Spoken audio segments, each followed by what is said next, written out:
एक बार महात्मा बुद्ध किसी गांव में प्रवचन दे रहे थे। वे अपनी बात को समाप्त करते हुए बोले, मानव के दुख का कारण है स्वयं को किसी से बांधना। जहाँ भी मोह होता है, बंधन होता है, वहाँ दुख स्वयं ही उत्पन्न हो जाता है। इसीलिए अपने बंधनों को जाने और उनसे बाहर निकलने का प्रयास करें।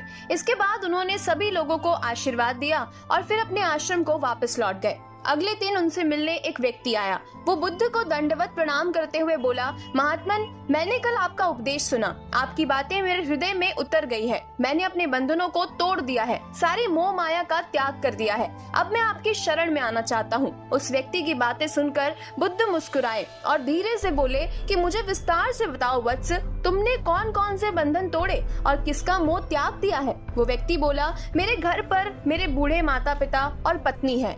मेरा एक छोटा बच्चा भी है। मेरी पत्नी बहुत बीमार रहती है। उसके कष्ट देखकर मैं अक्सर सोचता रहता था कि वो मर जाए तो उसके कष्ट दूर हो जाए। उसकी वजह से मैं बहुत दुखी रहता हूँ। लेकिन कल जब मैंने आपका उपदेश सुना तो मेरी समझ में आ गया कि मेरे परिवार से मेरा बंधन ही मेरे दुखों का कारण है। अगर मैं इसके चक्कर में पड़ा रहूंगा तो कभी सत्य को नहीं जान सकूंगा और इसीलिए मैं अपने घर को त्याग कर आपके पास आया हूँ। बुद्ध ने पूछा, क्या तुम सचमुच सभी बंधनों से मुक्त हो गए हो? देख लो, कहीं कोई बंधन तुम्हारे पीछे तो नहीं रह गया। व्यक्ति बोला, नहीं प्रभु, मैं अपने जीवन की सारी चीजों को पीछे छोड़ आया हूँ और अब आगे बढ़ना चाहता हूँ। बुद्ध ने कहा, अगर ऐसी बात है तो फिर ठीक है, आज तुम यहीं आश्रम में रुको।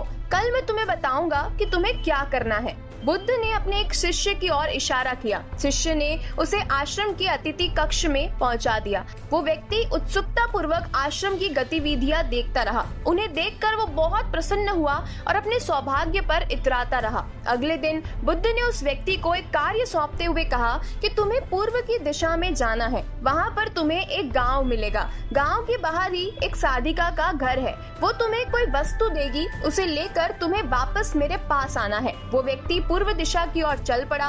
गर्मी का मौसम था। कुछ ही देर में वो पसीने से तरबतर हो गया। उसे प्यास भी सताने लगी।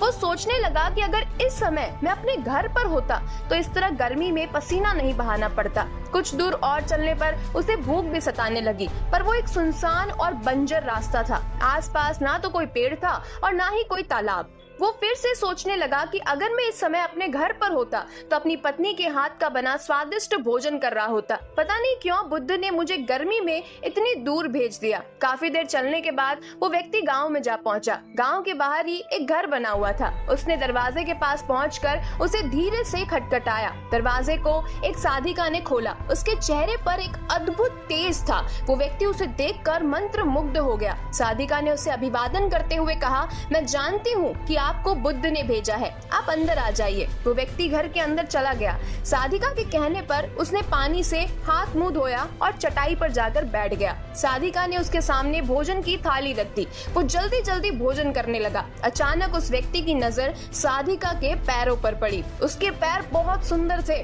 वो उन्हें देखता ही रह गया। तभी साधिका ने उसका ध्यान भंग किया।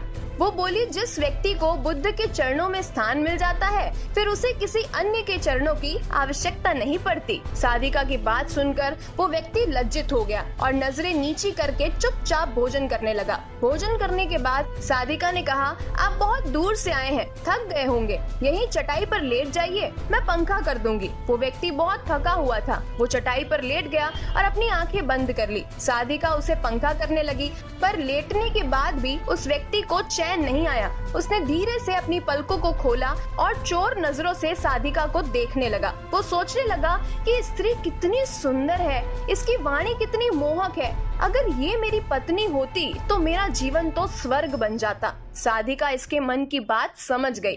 वो बोली, शरीर में कुछ नहीं रखा है, ये तो केवल मांस, मज्जा और अस्थियों का जोड़ है।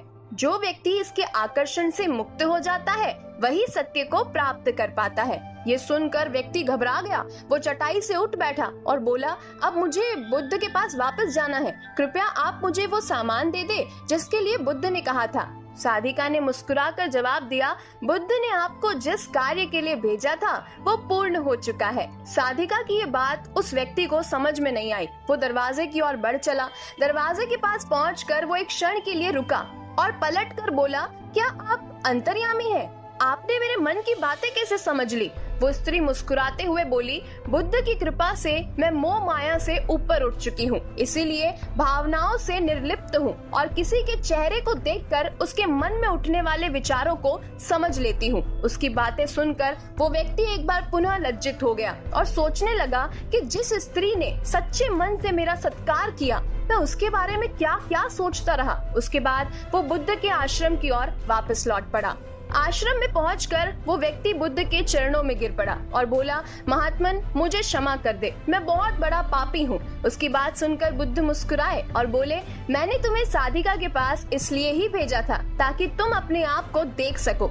अब मुझे ये बताओ, क्या तुम सचमुच मोह और बंधन को त्याग चुके हो? वो व्यक्ति कुछ नहीं बोला और नजरें नीचे किए चुपचाप खड़ा रहा। बुद्ध ने कहा, बाहरी बंधन और मोह को त्यागने से हम बंधन मुक्त नहीं होते। दरअसल बंधन और मोह हमारे भीतर होता है। तुमने परिवार को छोड़ दिया और सोचा कि मैं बंधन मुक्त हो गया, लेकिन जैसे ही तुम्हें अवसर मिला, तुम्हारे भीतर का मोह जाग उठा और इसी वजह से आज तुम अपने आप को पापी समझ रहे हो।